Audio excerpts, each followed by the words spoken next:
Imagine you're Zendaya or Chani in the world of Dune. You've spent your whole life on Arrakis, battling against the harsh desert winds, learning to fight, becoming one with the spice. Then, in front of you stands the man you loved, the one you've shared so much with, Paul Atreideis. But now, he's asking to marry another woman, not out of love, and not because he wants to, but because his destiny demands it. You fought by his side, trusted him, loved him, and now he expects you to simply accept it. How would you feel? Would you accept this, knowing it's not about the heart?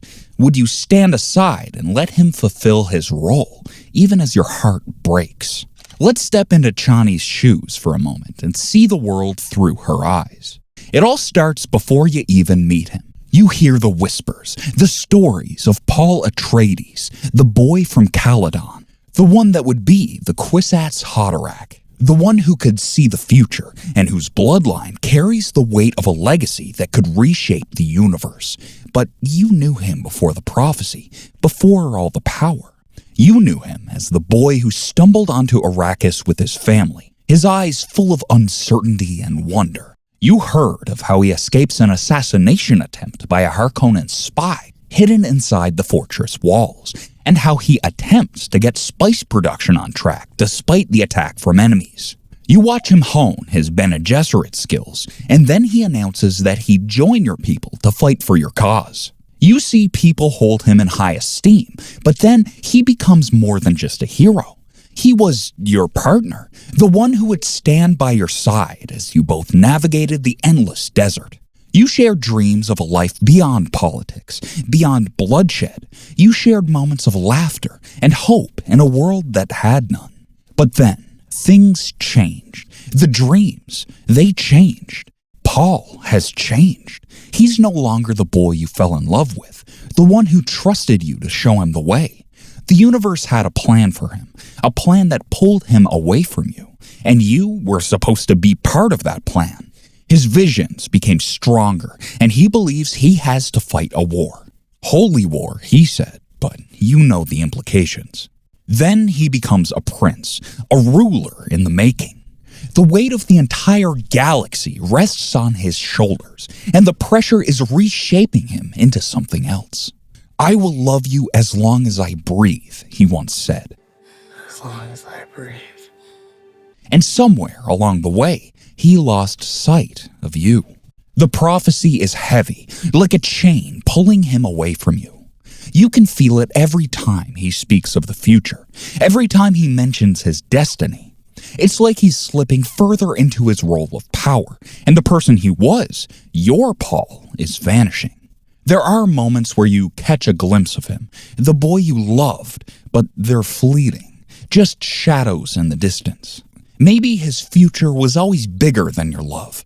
But if that's true, then what does that make you? The dreams are different now. They're not the same kind of dreams you used to share under the stars, the quiet, hopeful kind. No, these are visions of war, of chaos, of blood. And in those dreams, you don't always see yourself. The power to see the future, they say. The power to control it. I see possible futures. But what does it really mean to have that power, Chani? He sees the battles, the bloodshed, the rise of the Empire, and the terrible cost of his actions. He knows that every choice he makes will shape the destinies of countless lives, that his fate is intertwined with the future of the universe. Then he announces that he has to get married to someone else, Irulan, for everything to work out perfectly. Does he see the pain in your eyes when he speaks of another woman? You were meant to be the one who stood beside him in the shadows, the one who shared his soul, his love. Watching the man you love stand before you and make decisions that tear your heart apart. You've spent your whole life learning how to survive in this harsh world. The desert, the sandstorms, the Fremen's way. They've all taught you one thing. Survival is a constant battle. But now you're faced with the most difficult survival of all. Surviving without him or with him, knowing the cost will be your heart. This is the call to arms, Paul says. And you know the weight behind those words. You know that the fight is not just for control of Arrakis, but for the very future of everything. You understand the stakes, but what about the call to love? What about the promise he made to you in those quiet moments beneath the stars? You watch him as he becomes more than just a man. The sandstorms, the battles, the political games, they all seem so trivial in the face of it. But you understand. You've always understood the way of Arrakis. Power is a fleeting thing. But love? Love is just another tool in the game. And you've always known that in this world, love is a luxury that no one can afford. So, Chani, where do you go from here? Where do you stand when the man you love is no longer yours to hold? Do you stay and fight for him, even when the cost is everything you've ever wanted? Do you walk away, knowing that no matter how hard you try, you will never be more than just another part of his grand destiny? So, you stand in the midst of the dunes. The sand stretches endlessly before you, an unforgivable sea of gold. Your people surround you, the Fremen, your family. Their eyes are on you, watching, but you don't flinch. You stand tall, grounded, rooted. This is your home. In this land, survival is everything. You've known hardship since the moment you drew your first breath. The dunes do not care if you're tired nor mourning, but they've shaped you, and now in this moment, they remind you of your purpose. This desert is your life, and you will fight for it with everything you are. So you decide that you're not just a warrior. You're not just a woman who loves Paul. You're a part of something bigger than love. You are a part of the Fremen. You are their protector, their heart. Paul doesn't fully understand that yet. He's still learning, still struggling with what it means to be a leader, to be a ruler, to bear the weight of the universe on his shoulders. But you've always known what's at stake. You've always known that the fight isn't just for survival, it's for the future. And not just your future, not just Paul's, the future of your people, your land, your home. The Fremen have been oppressed for so long. Their blood has soaked the sands, and now there's a chance, a real chance to claim what's theirs. You've carried that dream with you, even when it seemed impossible. The dream of freedom, the dream of justice, and you will do whatever it takes to make that a reality. The Fremen's fate is tied to this fight. The spice, the heart of Arrakis, must flow. But so must your resolve. Without it, there is no hope. The desert does not bend to weakness, Chani. It does not spare those who falter.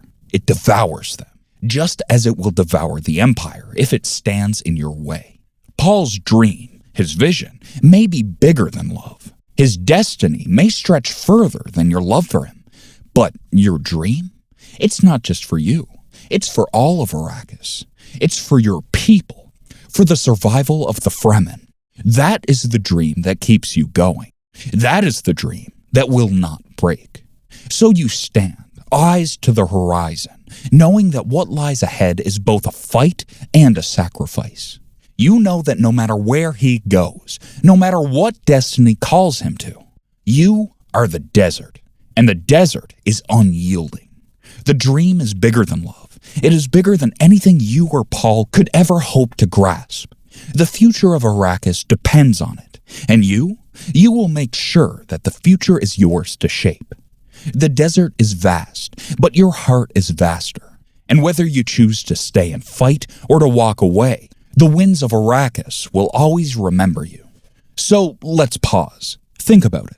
What would you do if you were Chani? Could you stand by while the man you love marries someone else, not out of passion, but out of obligation? Could you watch him transform into someone else, someone who is shaped by the crushing weight of destiny rather than the love you once shared under the desert's stars? Imagine feeling his heart slip away from you as his path takes him farther from you, into a world where duty, politics, and power are his only guiding lights. In the end, Chani fights for her people. I'm fighting for my people. But never bows to Paul. He has made his choice, and so do you, Chani. Chani's story is one of sacrifice, of survival, and of love that may never be enough. She is a woman who has been molded by the harsh sands of Arrakis, someone who has learned to fight, to endure, to give everything for a cause. But no matter how fierce or strong she is, she must face the brutal truth. Love alone may not be enough to hold on to someone whose fate has already been written. It's a love that demands more than just devotion. It demands sacrifice, even if it means losing a part of yourself in the process. Will she stand by his side, even as the universe itself pulls him away from her, even as he sacrifices their love for the sake of a galaxy that demands his power? Or will she fight for a future where love, not duty, defines her life? The weight of that choice, one shaped by the harsh realities of the desert and the unyielding call of fate, is hers alone to bear. And that is the heart of her journey, to decide if love in its purest form can ever truly withstand the cost of power. How do you see Chani? Was she the true force behind the throne? What would you do if you were in her place? Let us know in the comment section down below.